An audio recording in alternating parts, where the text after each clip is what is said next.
Hit the Green Lanterns. Yeah! Reloading get power.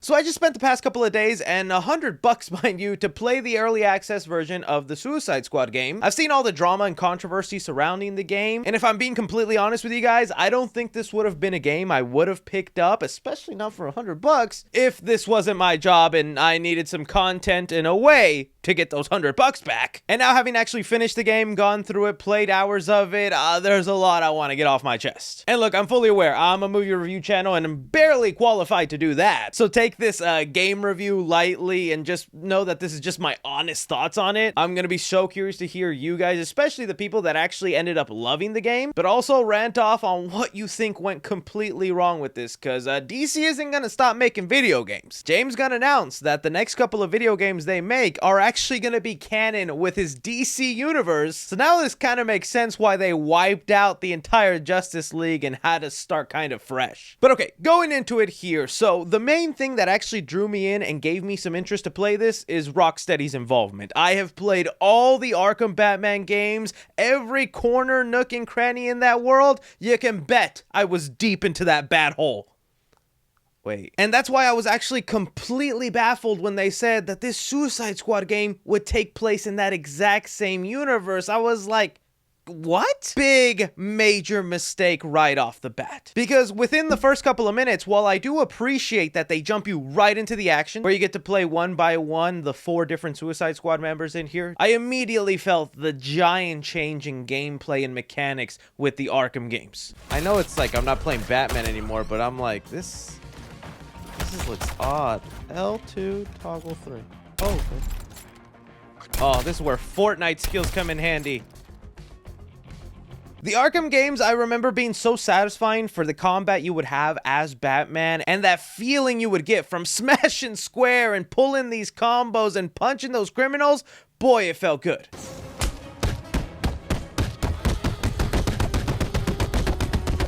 Lord have mercy, I'm about to bust.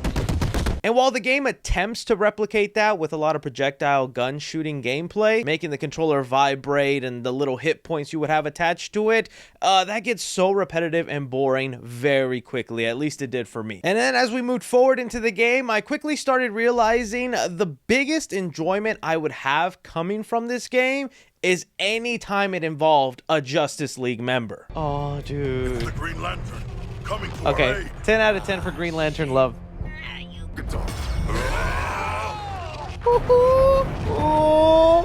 Okay, Green Lantern get. This game was so good at making you wish this was a completely different game where you got to play as the Justice League. Like, the biggest smile I would get when playing this is seeing the Hall of Justice, the costumes of my favorite superheroes all lined up, the little lines of dialogue, and even hint of story lore going into Arkham Batman and what happened to him after Arkham Knight. Hey, the Flash. Green Lantern. Come on, Flash. You make it. Oh, shoot.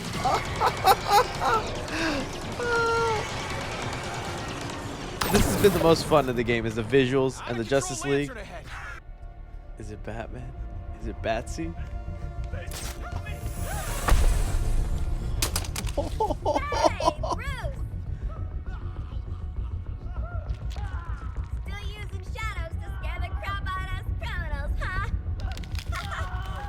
Dude, he's fucking murdering that cop.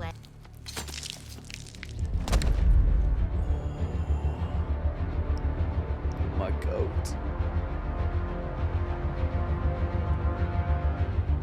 Okay, now, so far, this is my favorite gameplay. Getting hunted down by the bat.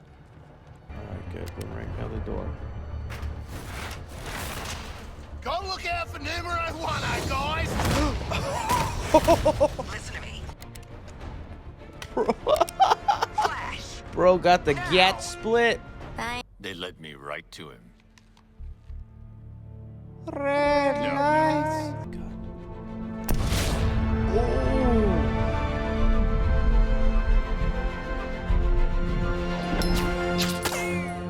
I do like the visuals of this game. This is so cool. Oh, Flash is getting pummeled. vengeance. The best part about this game were the moments you put the controller down, weren't even interacting with the game, and were just watching the little short cutscene movie in front of you. Because I don't want to be completely bashful about it, there were some good things. Like I did say, the graphics alone look really nice. Like the face modelings for all the characters in here, wow. Harley Quinn definitely looks a little too close to Margot Robbie, but I didn't care. The graphics were for sure on point. I even started to enjoy the traversal element. While you'll definitely have your preferred character that you'll end up being, I myself mainly ended up playing with King Shark. I just found his traversal the easiest to go through the city and jump from mission to mission. Captain Boomerang's was really unique, where you throw his boomerang and then he just pops up to where he threw it. Throws his boomerang, then he appears.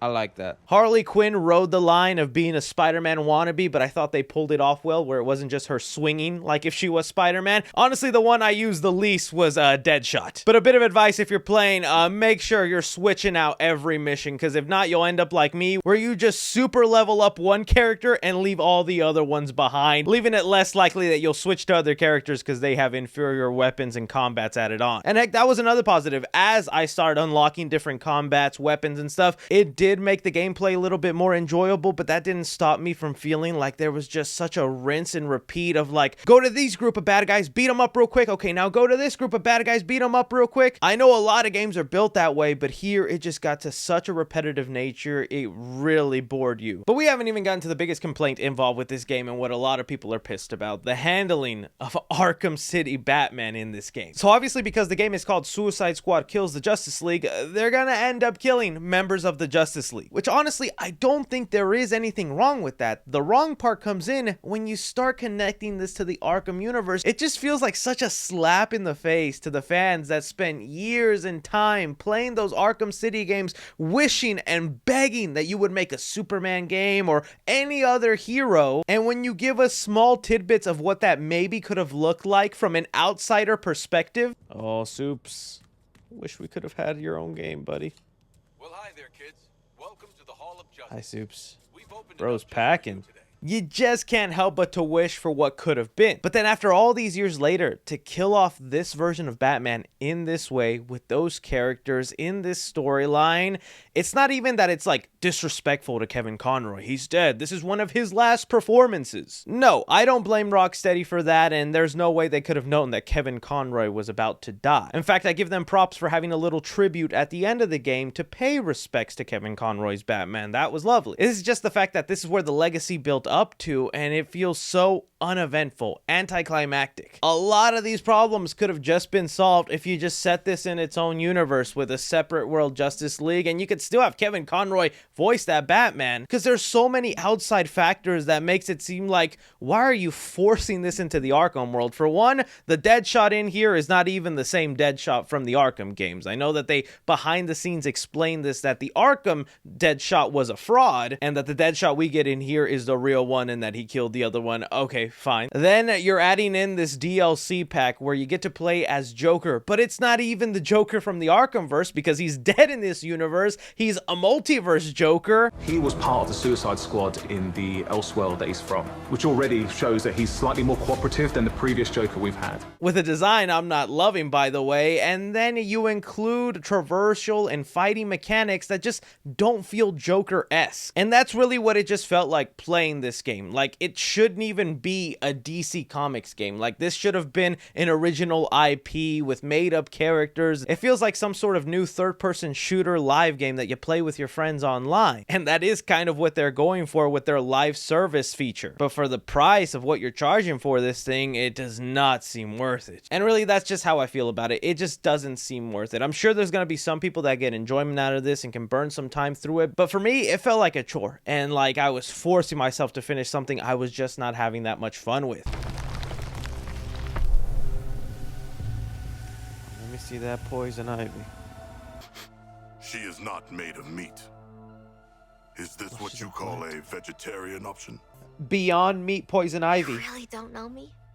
The only times I was really into it was watching the cutscene or very early on before the mechanics and fighting style of the game didn't feel repetitive, but there's no way I could recommend someone to spend the $80 or $100 right now, whatever this game costs. And that's just me being honest. It's not me trying to ride the bandwagon of hate and hype train, because I've seen some people be way more harsh with this game when it is playable, but it's just not for me. So guys, that's just my opinion and some of my playthrough involving Suicide Squad Kills the Justice League. I'd really love to hear from you guys if you went through and played it, what you liked about it, what you didn't like about it. I just kind of wanted to give some thoughts off my chest. Don't forget to like, subscribe, follow me on Twitter at 3C Films or on TikTok at 3C Films. But as always, I'm Chris. Take care.